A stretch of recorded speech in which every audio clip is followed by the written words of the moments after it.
Well, we have a very considerable outreach to minority communities here. I met with the Indian Ambassador to Ireland 2 weeks ago in the aftermath of these incidents, and we have a very positive ongoing relationship with the Indian Embassy here. All citizens and all individuals residing here do know that Garda Síochána is there to protect them. We've engaged in a considerable outreach programme now with the Indian community as well, so that when incidents happen, they are reported promptly, and then we're able to mount investigations.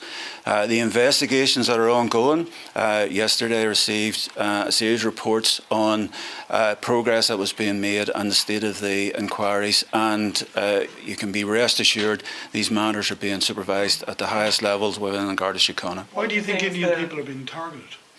Well, in part there is racism in this.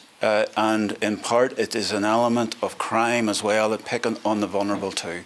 So there is a combination, I think, of racism and then seeing individuals who people regard as being vulnerable, and that is motivating. That's motivating these attacks. Among juveniles, among young people as well. Well, that's what's particularly concerning in respect of this, and obviously we have spent a lot of resources in terms of juvenile liaison officers, and so through that network then we're reaching out and applying influence and trying to bring behaviours obviously back to a proper state, but also then trying to detect those who have been involved. James. As we saw in Dublin recently, we'll get more out in the street.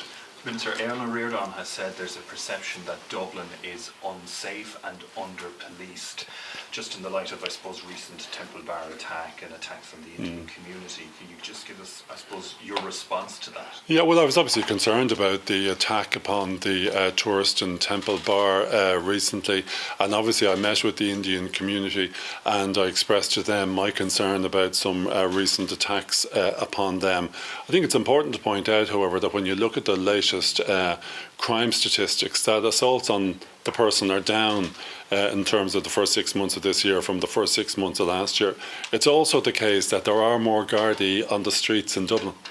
And I was looking at the RTÉ News last night, and Stephen Kennedy from Copper and Straw was on, somebody who I'd worked with very intensively before I became Minister for Justice. He's got a business on Aston Quay. He notices that increased number of Gardaí on the streets, as many do, and he wants to see it maintained.